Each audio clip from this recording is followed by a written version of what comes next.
Daalụ no. Mm. Amamuna na anu ihe na-ekwu. Comment if you can hear what I'm saying. Amamuna na anu ife na-ekwu. Ọ bụ na ị na-anu ife na-ekwu, ịgwa m na ị na-anu ife na-ekwu.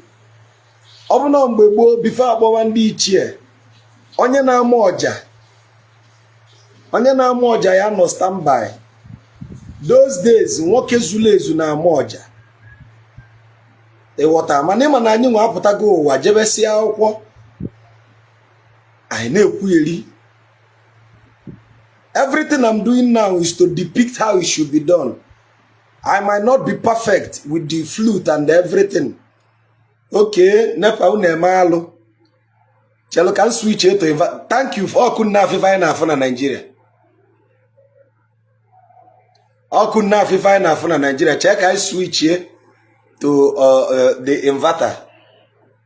When just 1 minute, can I switch it to inverter? No share the page. Gwafa biya ka I may fed them back and switch it to inverter, okay? 1 second.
Ọkụ nfu ife anyị na-afụ na Nigeria. Nigeria nwere ife nwe guarantee.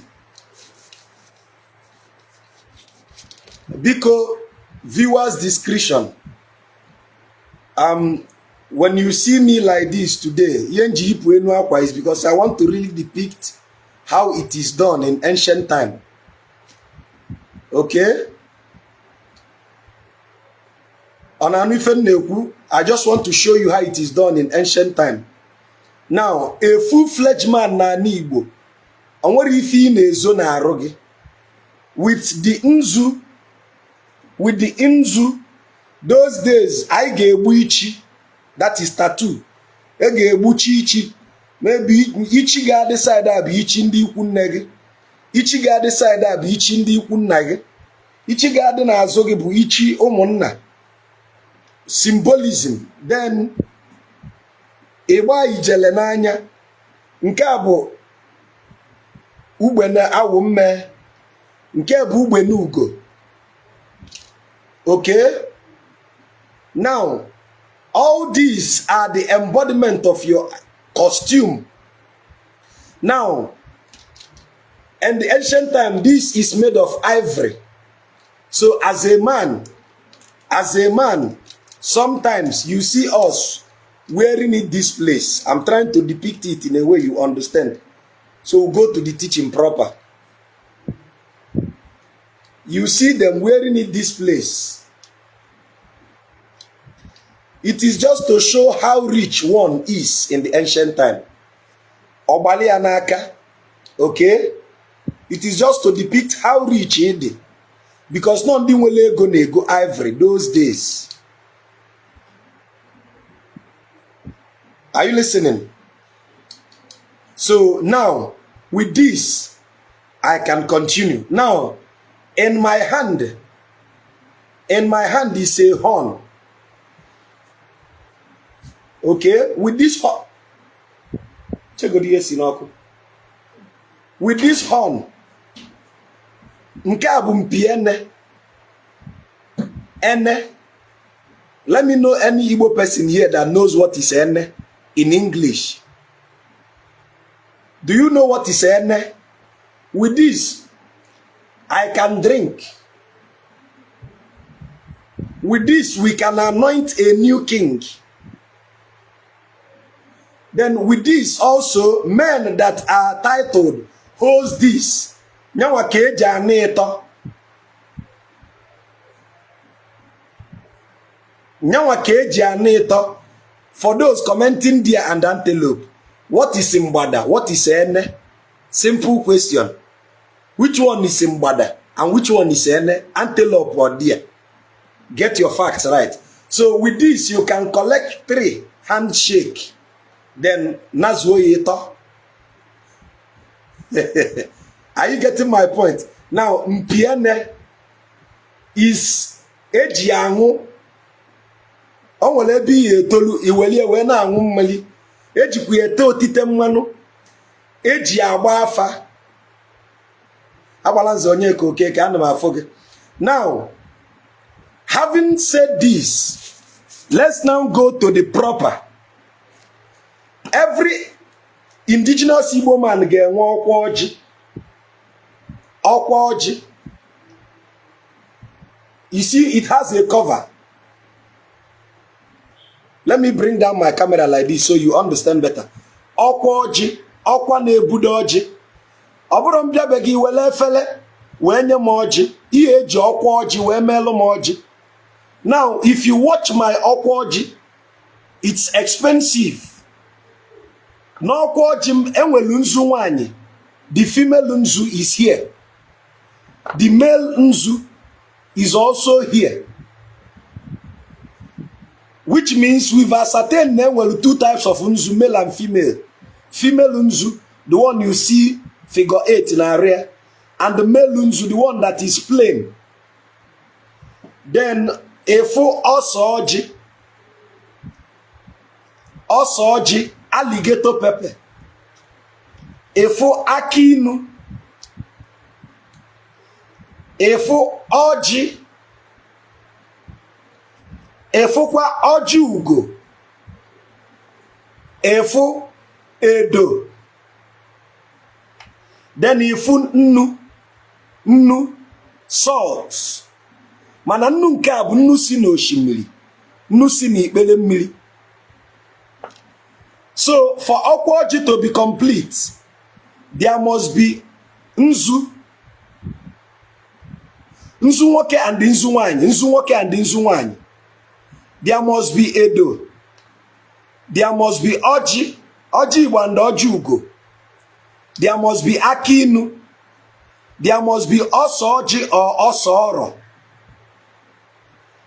Then there must be nnu. Then sometimes the extra plate will be kept where we put red oil. Red oil. I'm coming. Let me show you.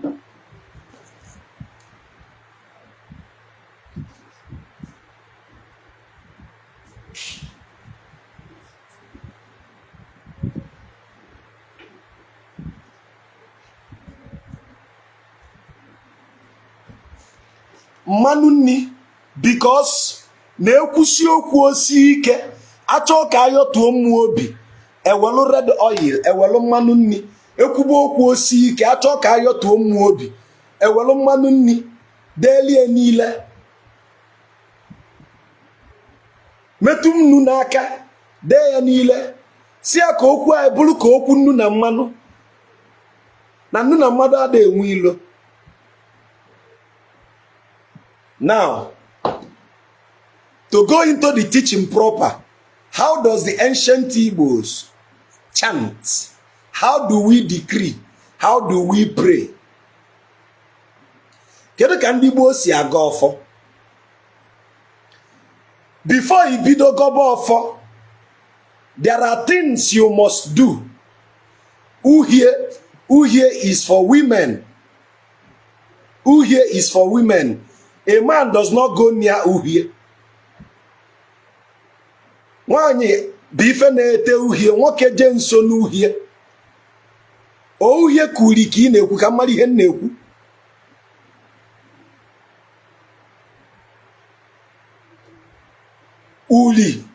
Uri ka m na-akọwa bụrụ gị, forgive me. Uhie is for beautification, just like uri. Now before you proceed, ọ bụrụ ịpụta ụlọ otu ibulu nzugọba ọjị, there are things you must do. The first thing you will do, ka m na-ekwukwe nkwuche ya nkwue n'Igbo, before ịgọba ọjị, there are the things you must do. The first thing you must do, number one, is to bring out an alligator pepper. You bring out an alligator pepper like this. You close your eyes. Put your two hands behind your back with your eyes closed. Before Ịgọ-Ọfọ, you bring out an alligator pepper. Iwepụta ọsọ ọjị. Put your hands behind your back. Iwere aka gị na-abọ wefe azụ. You close your eyes. Imechita anya gị. And you say, ikwuo si, ọsọ ọrọ, ị na-eji iji ifele.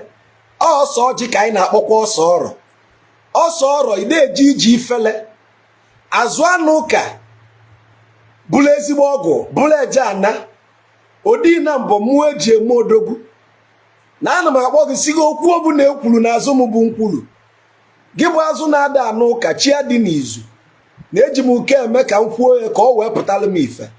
Ana m agbape gị bụ ọsọ ọrọ ka esi n'ebe m nọ, ka esi n'ebe ị nọ wee mee ka m zuo oke. Anya ada afụ ntị, ife ọbụla m na-afụrọ nye egbuna m. Ife ọbụla ntị m na-anụrọ nye alapụta na m. Ọsọ ọrọ gị ka ya eme ka ndị ọcha ka m wee zuo oke. Ịgbape ya, your hand will be in your bank while you open the alligator pepper. I have opened the alligator pepper. My hands are behind me. My two hands must be behind me.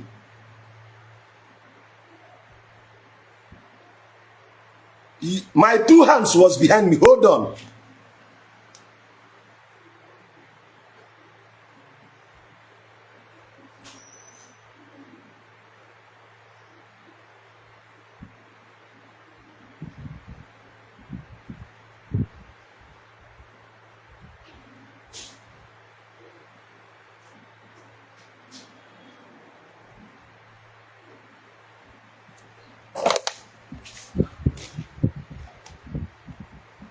Then I have opened my alligator pepper.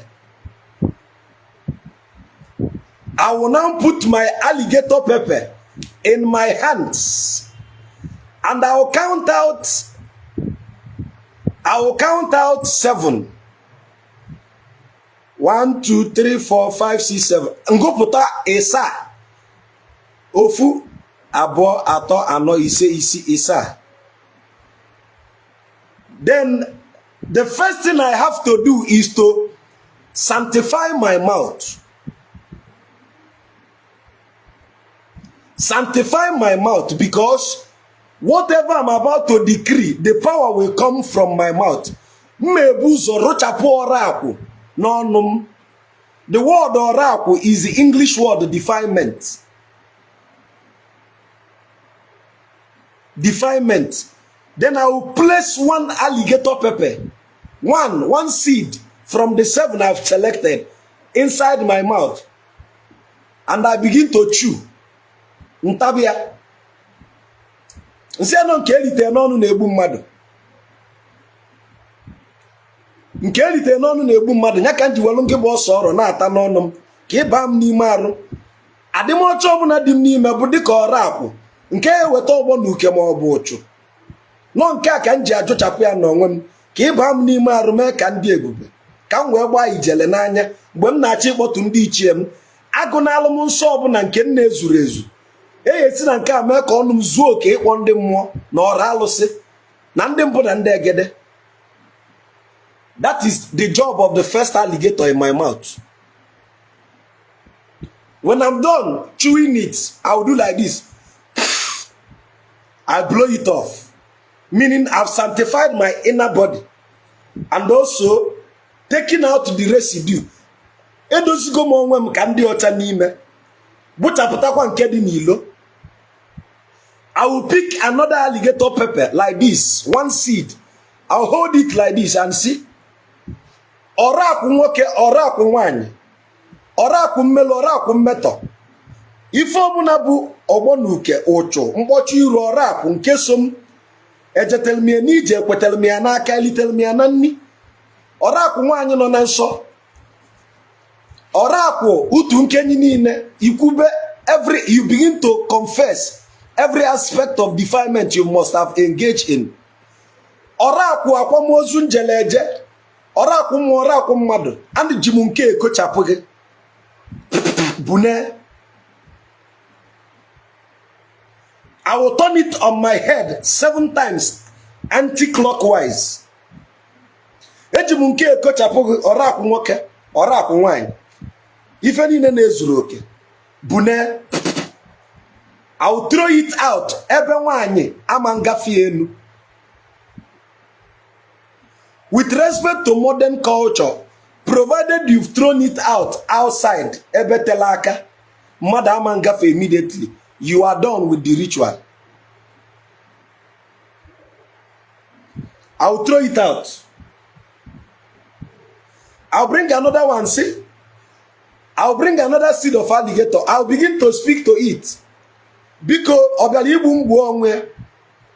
Ejikwa m nke a na-ekochepụ ọya na mgbakasị arụ, nkonko niile na nseke.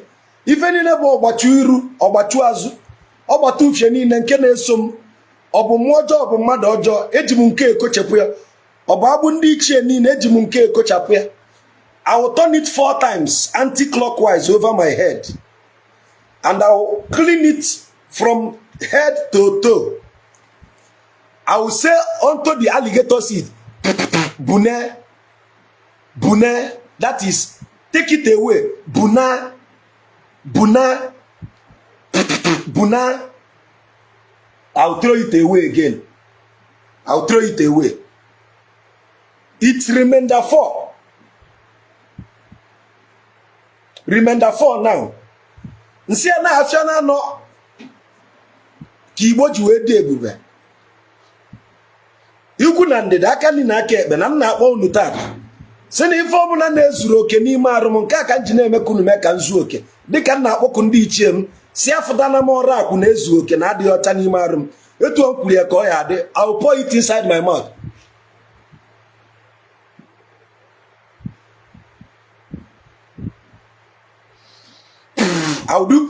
I'll spit it out and do mwoputi ya n'ike me.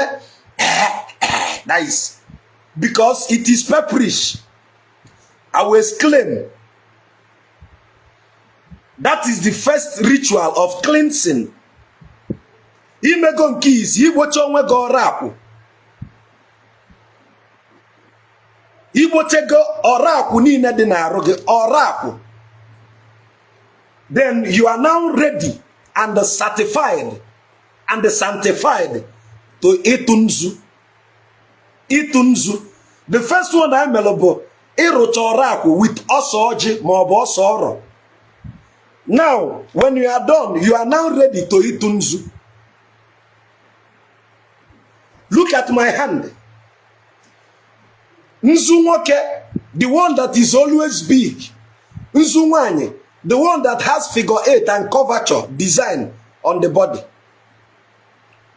Nzu nwoke, nzu nwanyị. Nzu nwoke, nzu nwanyị. You now ask yourself, kedu ndị ị ga-ebu ụzọ kpọkuo? Ọ ndị ikwu nne gị ka ndị ikwu nna gị? Ọ bụ na ọsọ ọjị nwe na-akpawa bugie before. Just isi n'ime ikpolo ọsọ ọjị na-asa wee rụcha onwe gị. It is okay. Ma na ịgbawa gị the other day. Ọ bụrụ every day ịgbawa ọsọ ọjị ọfụ. Now, watch my hand now. Nju onwe m kedu ndị m ebu ụzọ kene ọ ndị ikwu nna m ka ndị ikwu nna m? Maybe I woke up. Mmụọ nwa n'obi mgbe m tetelụla bụ mmụọ ndị ikwu nne m. Mbido na nzu nwanyị. Na-egekwe ntị. I raise my nzu Nzu is a symbol of purity because n'ime ana ka esi egwupụta nzu.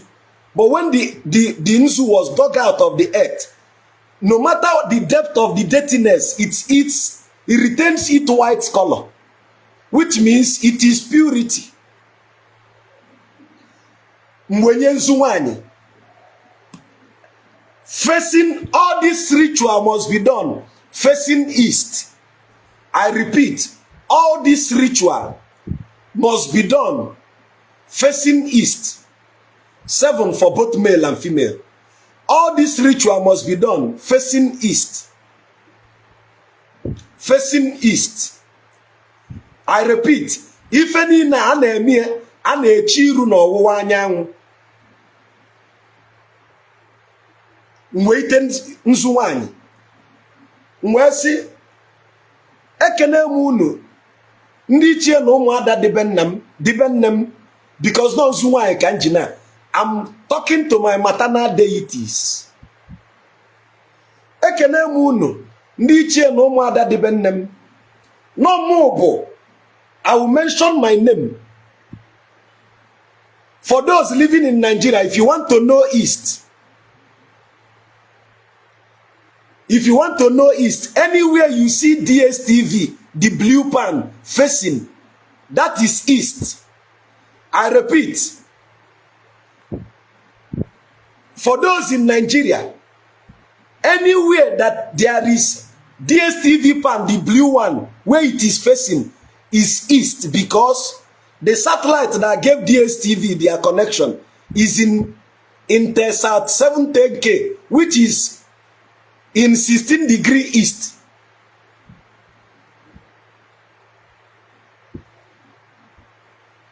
Are you listening? Facing east. Iweite Nzugi. Igbos in the north, you face east. You reconnect with your home. When you face east, you now begin to say, you can mention your name. Why I'm missing 2 languages? Why I'm missing 2 languages is many people requested, especially that they are Igbos, but their parents gave birth to them in abroad. They don't understand the Igbo well. So I should be mixing the 2 languages. It doesn't mean na mamara asu Igbo. No ka okwu nu water. Ncheru no ọwụwa anyanwụ. Ncheru no ọwụwa anyanwụ. Ncheru no ọwụwa anyanwụ. Nsi no mu bụ Maazị Dibia. Nzu nwanyị ka nji. I'm trying to connect to my maternal home now. No mu bụ Maazị Dibia. Mu bụ Diobala Adanu nwanyị bụ. I'll mention the name of my mother because I'm talking to my maternal home now. Mu bụ Maazị Dibia. Mu bụ Diobala unu. Nke adunu nwanyị bụ Isioma nwa Chiokwe nwa Ọpakụ nwa Ejike mmadụ bụ eze. N'aka atọ daga ma igbeala nli na Ikem na Ndo. No mụ na-akpọ unu. Mgbe oge ezumezu ndị ichie niile dị na be nne m. Na m ekene gị bụ nne mụtalụ nne m. Ọpakụ Madam Social ituo ya afịa ịmala ife ọ na-aza mgbe ọ dị ndụ ituo ya. Ọ bụgo na ọ ka dị ndụ ituo ya afa. Ibido na nne gị Isioma bụ nne m na-ekenelu gị nọ mgbọrọgwụ gị ka esi wee mụta m. Ekene gị Isioma bụ nne m. Eji m nzu nwaanyị na-ekene gị na mgbọrọgwụ ka esi wee mụta m. Mụ bụ Maazị Dibia. Kene gị Isioma. Kene nne gị bụ Ọpakụ nwa Ejike. Kene nna gị bụ Chiokwe. Chiokwe bụ nwa mmadụ bụ eze. Kene Ọpakụ mụtalụ nne m. Ọpakụ afa nna gị bụ Ejike. Mana ọnọdụ bụ nne gị. Na-ekenelu m unu ncha niile. I have mentioned 4th generation now in my maternal home.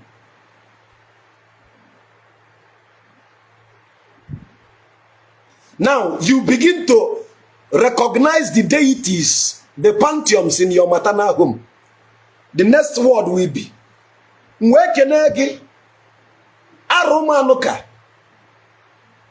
Aro nne nwanyị nwere obi nne. Aro arọ gị bụ nne nwaanyị na-agwọ ya. Ekene ngo ogbu opi nne nwaanyị. Gị bụ oke alụsị dị n'ikwu nne m. Gị bụ agwụ dị n'ikwu nne m na-akpa ike. Ekene gị ogwugwu nji ara mmiri. Nọ gị bụ arụsị dị n'ikwu nne m na-eme ebube. Na ọ ya bụ ife siri ike akpọ gị mee ka mmiri zoo ma n'ọkọchị niile eme. Nke na-ege arụ ụmụ aja ana. Nọ gị bụ mgbamgba aja ana na-azọ obodo na be nne m. Si na nkenele gị mụ bụ nwaada gị na-ekene gị. You are giving credit to all the deities in your maternal side. Kenekwe gị kene arụ agadi nwaanyị. Kene ife niile na-emeli ikem ife. You are thanking that which installs the land of your maternal home. Ekene gị ikem ivite. Kene gị igbe ala nli, kene gị daga ama. Ekenele munu ncha niile. Si na arọbụ na-agụ na-adị ile n'aka nwaada na ọmụbụ nwaada na-ebe oya. Si na mgbe tata ka nkene gị ndị nna m ochie, ndị nne m ochie, ndị mụ na ndị egede, ndị niile si n'ikwu nne m wee pụta ụwa. Na nkenele unu na-eji m ụzọ ekene unu tata. Then as you are saying all these things with your finger, with this finger, this one, you are scratching the nzu little by little. You see what I'm doing? Ị na-akachasị dị nzu obele obele. Si na ana m atụlụ unu nzu tata ka unu wee dị ile n'ebe nọ. Mgbe ọbụla mkpọrọ unu zam nọ nwaada unu ka mbụ. In your own language, you people call it nwadiana. You can use, instead of nwaada, you can say nwadiana. No, nwadiana unu ka mbụ. Na anụ m na alụsị na adị ile n'aka nwadiana. I am using right hand. Why you are thinking I'm using left hand is because there is something we call in physics lateral inversion. That's why Facebook flipped it as if to say it's left hand. I'm actually using my right hand. Right hand. It is lateral inversion of plane mirror makes you to be seeing me as if to say it's left hand. I am using my right hand. No mumu mazi dibia na akpu ntata. Biko kunu bia tata melu ma amala. Natani bụ nkwọnkwọta akwọtala anyị vọma nkwọta ata ya akwọpụta eke. Biko unu ekwena ka ive mee m. Ana m apụ n'ụzọ ije. Meelu m amala. Nekwa ọlụ m na-alụ gọzienụ m ọlụ aka m. Ndị na nkụzi m akụziteleve mma. Ndị ngọlọvọ m ga-agọtaleve ive ọma. Ive niile ngọlọva n'iziva na ọje elele. Nsunu bịanụ mụọ njem ile. Nsunu bịanụ ụbọchị dịkata mụọ dị n'ikwu nne m. Arụmanụ ka kunye zalụ m ọgwụ. Ogwugwu nne nwaanyị njem oke ive zaa m ọgwụ. Gbalụ m ọgwụ ekwena ka ivele mmemme ekwena ka okpoko bakpo nne na ajịlịja.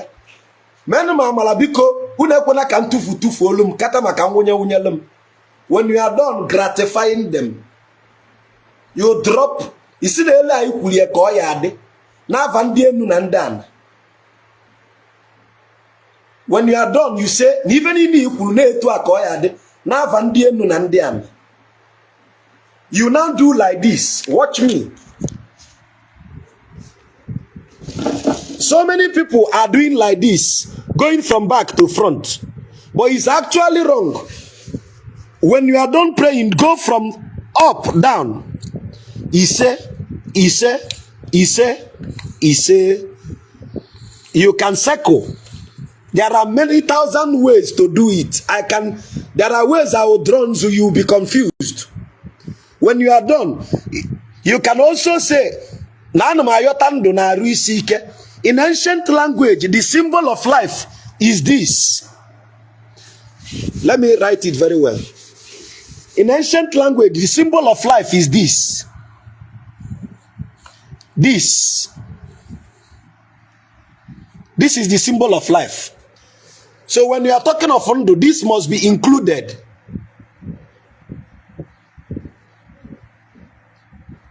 Okay? So when you are done, you keep the nzu, the female nzu. Mgbe meteli idebe nzu nke nwaanyị. Idebe nzu nke nwaanyị. Iwete nzu nke nwoke. Iwete nzu nke nwoke. You now begin to say, Ekenengi, listen to this word now. my prayer will slightly change because I know my reincarnator, and that I know that my reincarnator did not come from my maternal place.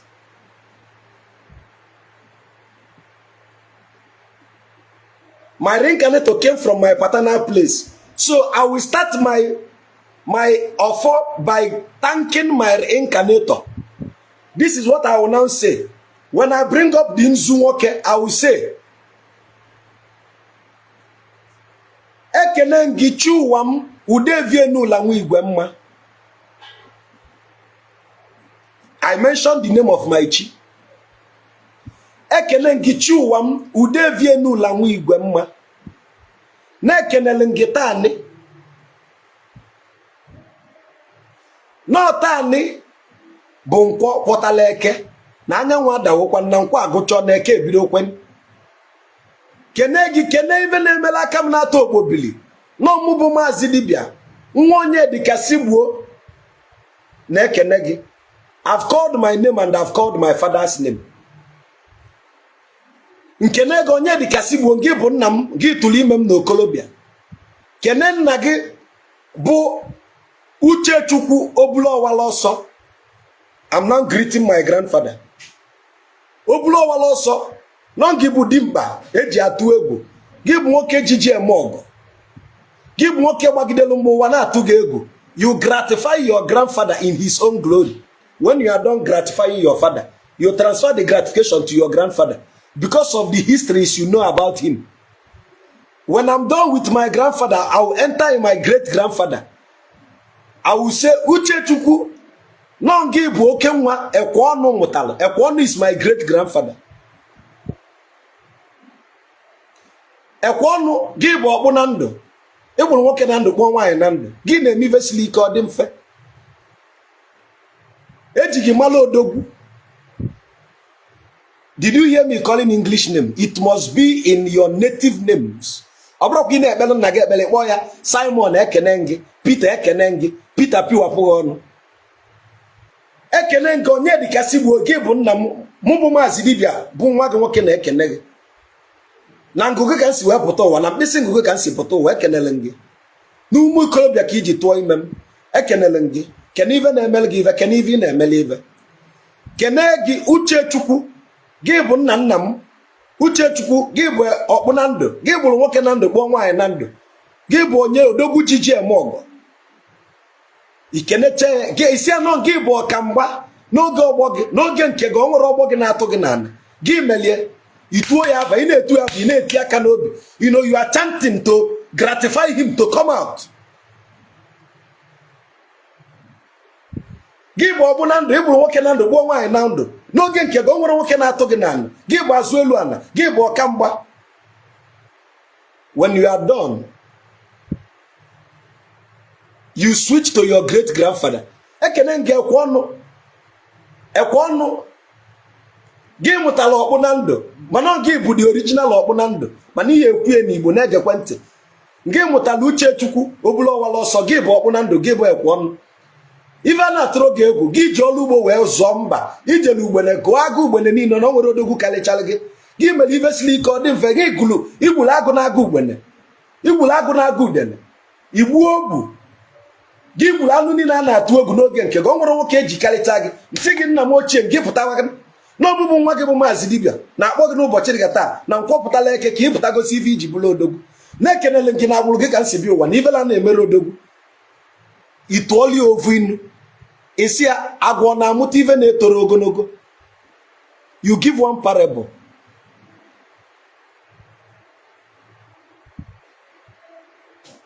Isi onye sị ka ọ bụrụ ya ome nne dị na onye ka iji na-asị ya gosi ife o ji bụrụ nna nna nna gị. When you are done the gratification, you move to your fourth generation. Isi anị ụnọ na gị mụtala Ịgọ-Ọfọ. Ịgọ-Ọfọ gị bụ nwa anị ụnọ eji emu ebe anị ụnọ oke nwoke na-amụ oke nwa. Gị si na agbụrụ ọjị aka wee pụta ụwa.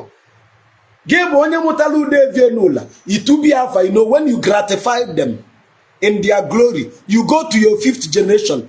Ọjị akọ bịa ọchọkụ mgbọ bịa sixth generation, seventh generation. Ọjị bịa na gị bụ nna nna nna nna ochie nwere. bịa n'ụbọchị dịka taa bịa nalụ m nzu ana m amalụ gị nzu obi ọcha nzu ozuzu oke daalụ n'ụbọchị dịka taa na-agwụrụ gị ọ bụ na ị pụtara n'ụdị m ama mpụta ụwa. I've called up to my 7th generation. Ebe a ka m madebe. It is now fortunate for me to shut up. But for me to tell the 8th to the 1 millionth generation that I recognize them, do you know what I will say? Nsi ọra mmụọ na ọra mmadụ ọra alụsị niile unu bịa ife niile si na agbụrụ m onye agbọrọ ya gbọọ ibie. I repeat, ọra mmụọ na ọra mmadụ ọra alụsị onye agbọrọ ya gbọọ ibie. Onye agbọrọ ya gbọọ ibie. You are giving credit to those you cannot recall their names because they did not tell you all their names. When you are done, it's not that I am assuming that this is money. When I put a nibunko, Maputivoma, if he kept Chilimezia Mamburam, Unubuna Mochi Angron weekend, didn't Mochi Angron week, only VK boom. Even when the double Zaman listen, Makanunu Kapum Nazu, onye nya kunuzo na eji ora ọba ụzọ onye nya na-edunye ori na eji ọba gbawapụ ụzọ sunu kumbia bolu ụzọ belu mazu uni anọ n'aka ni no n'aka ekpe no n'iru no n'azụ sunu chi ụwa mu devie nula nwa igwe mma gbadata bulu ụzọ belu mazu na onye bulu chie ụzọ ọgbagbu onwe n'ọsọ mana kibu chi m idro n'izu adị mgbu sunu bịa n'ụbọchị dịka taa ife ọmụna bụ atụmatụ ọjọọ na-atụ n'isi ma ọbala igbu m gbuo onwe na ọbụrụ aja ọgwụ ọbụrụ aja ekpele sunu bịa taa ka ife na-ekwu wee na ndụ wee zuo oke ife ni na-ebu n'obi na-abụrụ njọ na ya pụtala ife anyị eri ya abịala nke eli ya abịakwana. When you are done chanting greatness about them, etoyalekwa ịkakwa nzu na ana esifa na ọtata ka nna akadata ife niile nkwuru ọ ya adịlị m ele na eke ọ ya adịlị m ele na oyo ọ ya adịlị m ele na abụ ọ ya adịlị m etu a na nkwọ ise. That is the basics. Now, ọ bụ na iruga agwụ na ị nwere okuku agwụ ma ọ bụ na ị nwere ọkpọsị alụsị ma ọ bụ ọkpọsị chi gị na ikenga gị dị, you now turn to your chi and ikenga. Maybe na iruga agwụ, watch my point. Na iruga agwụ, for example, let's assume that this is a deity now. You now sit the deity Nogniru, you now sit down. You welcome to be alpha. You begin to chant the name of that deity. Give her Robna Gunjidile. Iboy alpha, Arofon, no Kalusid in Anando. Isi alusi umo jiju e kalisi anu mabogitani. Sigi biaki go si viji block aka. Iye melu mi veni muna gibali. Evolo mo po na batava de n'aka gị. Ndị nwunye m niile n'aka gị kavadi. Ndị ọgọ m ivela ama mmeve. Ọnwa ike gbukọrọ anyị enyikọrọ nwa anyị enyikọrọ nwunye. Anyị ama nkwa ozu anya mmiri. Nka zuo oke akwa ma ọ bụrụ nke nwuchu na ya kwakọrọ. When you are done saying all these things, is a command, not a solicitation. When you talk to the deities, you chant a command to them, telling them your agreement with them. This is what you'll be saying. When you are speaking to a deity, you say, Opagisim, Nobulu, Nane Gebunu. Ubulatonaro, Niman Kwakifi Kemendi by anyone Gebunu, Ubulatonara, Epona Kivelemem. Eleni Munagibala Koyade. Ikenga Goku. He say Ikengamo 4 times. Ikenga dirile. Awali ye nanko. Mani dilimile. Etuelunga womeneke. Tuega womenoye. Tuega womenavo. Tiega womenanko. Obuna bani odi nambo. Monje modogu. You begin to chant a rhythmic chant of praise to your Ikenga for protection. Because Ikenga is that force that protects your warfare. When you are done chanting, that is the Nzu. That is the Nzu. Then you bring out Akin. Isn't even believe Ninu? Because we're total with Akinu now.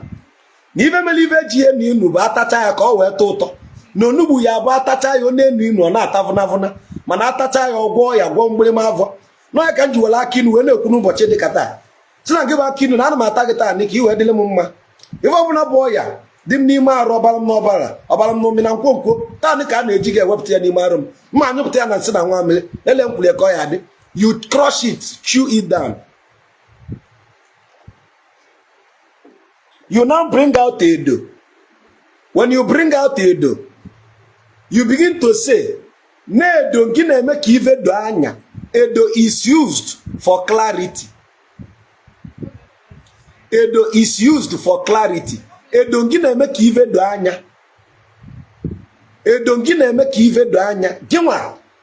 you begin to I'm raising my hands up so you understand. Not necessarily that you have to raise your hand up. Give Edo, no gina make even do anya. Ndi milim uni edolu manya, uni edolu medo, even netilako edolu medo. Ijemi abi jemili. Usunu bika anya angu na agbala, balu no mosiali. Ikunne kunume, akonare kwa na mbosi eke, akonare mbosi oyo, akonare mbosi afọ, akonare mbosi nkwo. Aja na ne ya adili mike. Ejirongo ụgwọ, ọ nwere onye nkwafulu ọbali ya, akwali ọmụ ejirongo ụgwọ, etero m ime, ntegodi ime na akpụrụ m alụ. Read my lips. Read my lips. Na sawo mi vi na mu tele ime. Ni vi nke ka njine sigi ni ya agbalu mo si ale ekwana ka even kwafu obala bia tabem. When you are done. When you are done. When you are done. You now bring the principal chief priest. Oji. You see, when you were Oji when you itwe Chukwu okike anyanwụ na agbala Chuwa mu devie nula nwa igwe mma ndị mụ na ndị egere ndị ichie ndị ezumezu na ụmụada ife niile si na agbụla eji wee mụta m na m abịa no asị na ewetala ọjị wetelu ndụ nekwenụ ndụ ka m ji n'aka bịanụ ka anyị tata ndụ na arụ ike ife niile anyị kwuru na nzu ka anyị na-ekwukwe n'ọjị na ya abala anyị ntị ya na-etile anyị nsepụ esepụ na okpoko ọba na-ewere ọba nne na ajịlịja unu ama ekwekọrọ ka ivele mmem tigbuo olu m seve olu m ife ọbụla bụ ife ya kwuchi m ụzọ lie nye ikwuchecha okwu ọjị with ọjị you begin to command the life in every aspect of your finances, your business, everything you do with ọjị you speak life to it because once ọjị is out we are talking about life and rebirth. Mgbe iji ọjị ka ihe na-ekwu okwu na nwunye m na ọ na-achọ nwa unu eme ka ọ dị ime na nwaanyị dị etu a that is when you begin to speak life. Nke bụ you speak life to your family. When you are done si na ele nkwulie ka ọ ya dị na eke ele afụ ka ọ ji adị n'oye ele afụ ka ọ ji adị na avọ ele afụ ka ọ ji adị na nkwọ. If you notice I am using my native parlance. Omombala kan naso. Abrakwe na-emela ọjị tush. That is how it to be in a care. That is how it to be in Oyo. That is how you be in Afọ. That is how you be in Nkwo. Ndo apugo ọnụ. When you are done, you will not forget. Eko ya nana. Ugbole no ise. Ma ọ bụ na ị nwere ọfọ, don't bother. I repeat, ọ bụ na ị nwere ọfọ, don't bother. Let me show you.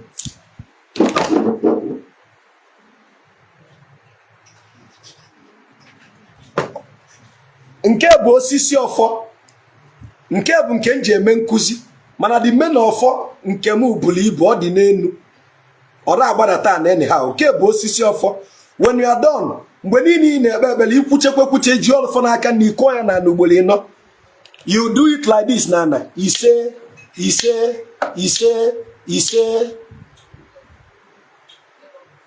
Okay? Now, iwalusi ọjị gị, you break the collar. Ewapụ ọjị. Iwa ọjị gị, ewu ọjị. Watch me now. Mgbe ịwachala ọjị, ewu ọjị gị, watch me. Ewu ọjị.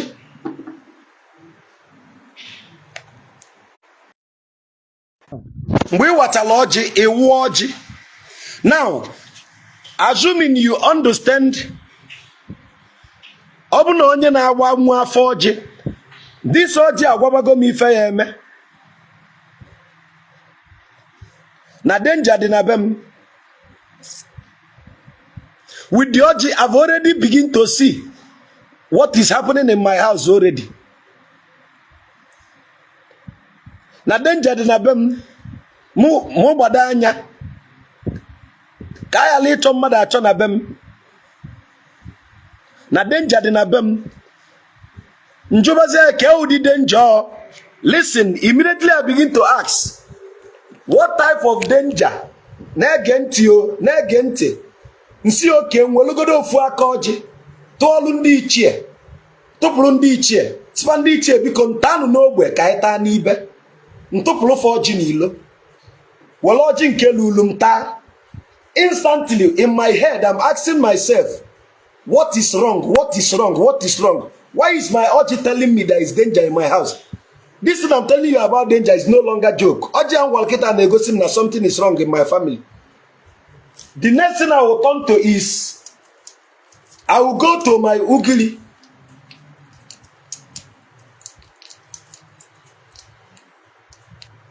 Instantly, I don't need a pastor to tell me if I will go to my ugili instantly. Nolana.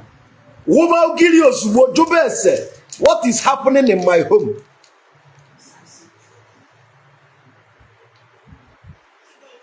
Are you getting my point?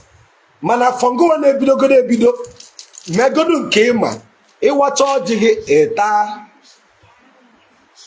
Ife njijube ese n'ugiri kedu ife na-eme na be m ka agbazielu m aka.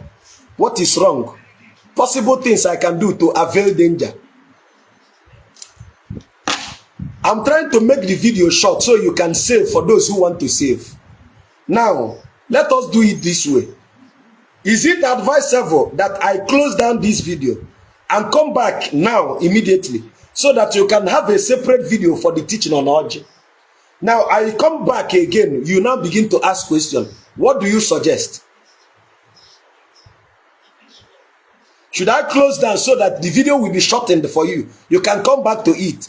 I open another video immediately so you can ask me questions. What do you suggest, or do I continue? So I'm closing down to open again. Thank you very much.